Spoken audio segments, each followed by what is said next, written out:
A lot of times in life, we think we know what's best. We think that relationship was good for us. We think that career was good for us.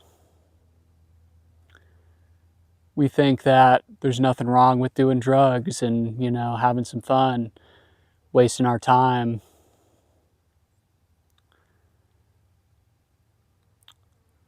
But after some time, we realize that's not the way we want to move and that's not the way we want to live. And what I really want to get into today is listening to your gut, listening to your intuition, listening to your higher self versus listening to the intellect, listening to the ego, listening to the old stories and patterns inside of oneself. It can be all too easy just to become complacent in that 9-to-5 job that is really not fulfilling.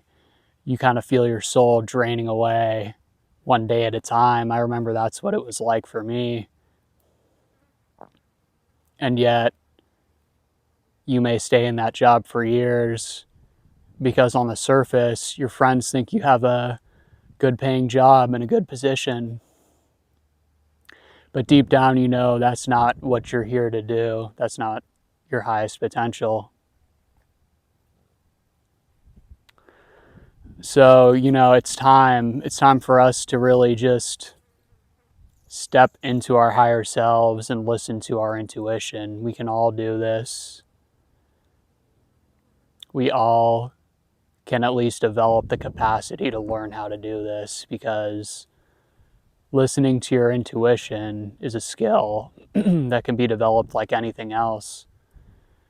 At first it can be confusing, what's the right call? Should I stay in this job or should I leave it? And the mind is very active and restless. So you don't really know which voice is your intuition. You don't know which voice is just the ego making a mess of things.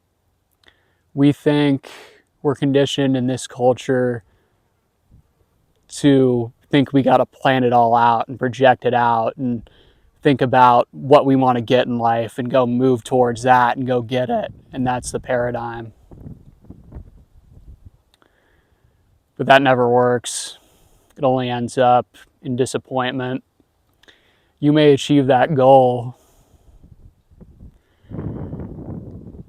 but that's only going to end in depression after a period of perhaps happiness and fulfillment, a short period of having achieved your goal.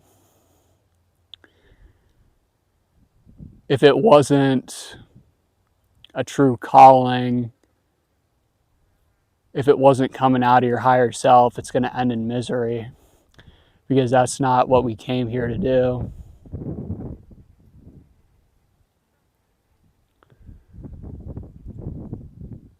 For example, you may, for a time, get that girlfriend you were looking for. You were really out there dating.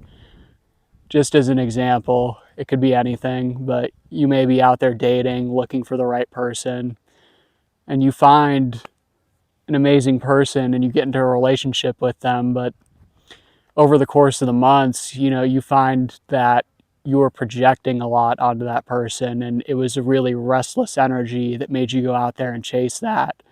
And oftentimes it ends in a breakup and you become depressed, and it just wasn't the way you thought things would work out. To where maybe if you weren't trying and looking for that so hard and just taking things as they come, the right person would actually come to you. So, don't listen to the mind, because the mind and the ego always thinks it knows what's best. But really, when you can just, and there may be external circumstances, family members, friends telling you to move in one direction,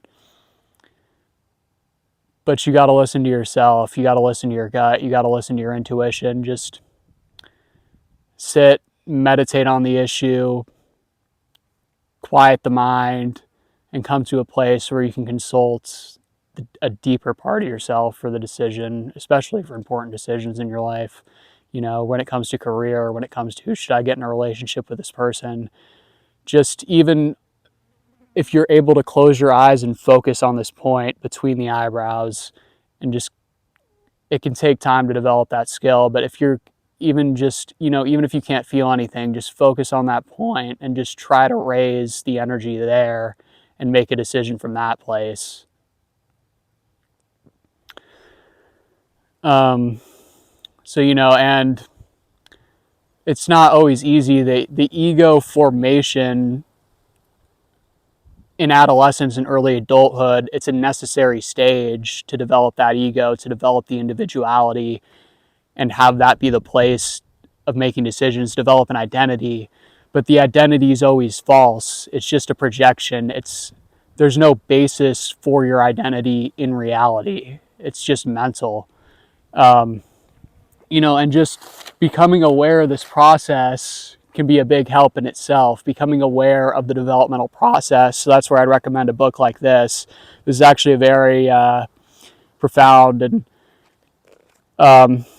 interesting book, The Ego and the Dynamic Ground by Michael Washburn. He actually has quite a spiritual depth toward the end of this book when he gets into the transpersonal side of human development.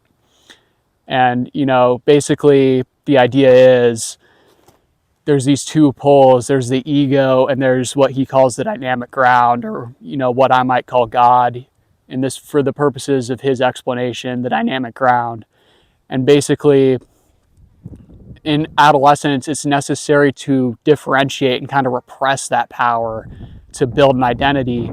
But towards the transpersonal stages, when the ego kind of realizes that its identity project isn't working, that regression, there's a stage called regression in the service of transcendence, where the ego kind of starts to regress. And at first the ego is really threatened as the power of the dynamic ground comes back into the picture, and all the things it's been hiding from kind of come back into the light. And then over time, that stage then morphs into regeneration in spirit.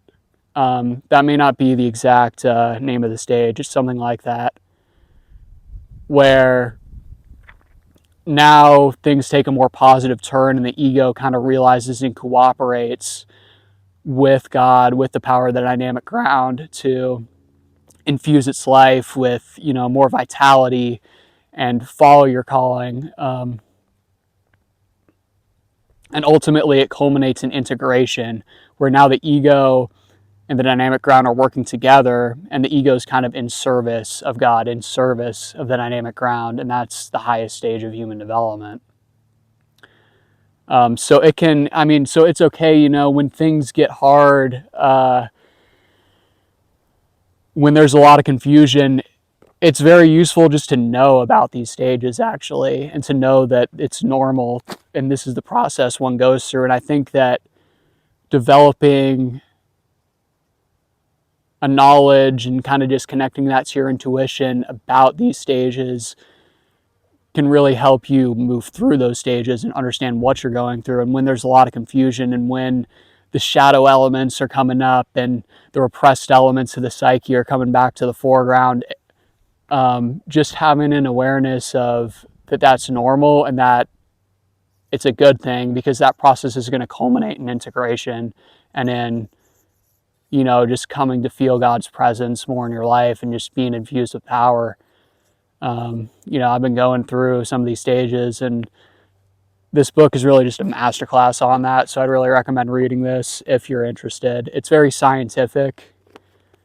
It's very rigorous, but Michael Washburn, he definitely has a spiritual depth to what he's talking about as well. So yeah, anything else?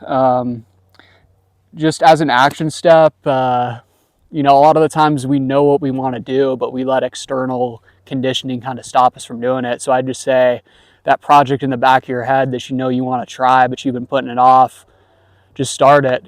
Start the YouTube channel, start making music, whatever you want to do, and you've kind of just been putting it off, just start that project. Start it today, start it tomorrow, but don't put it off. Do what your intuition is telling you to do, even if the intellect, it doesn't quite make sense and you can't quite see where it's going, just put your energy where you feel inclined to do so from that deeper place. So that being said, blessings to all of you, and I wish you the best.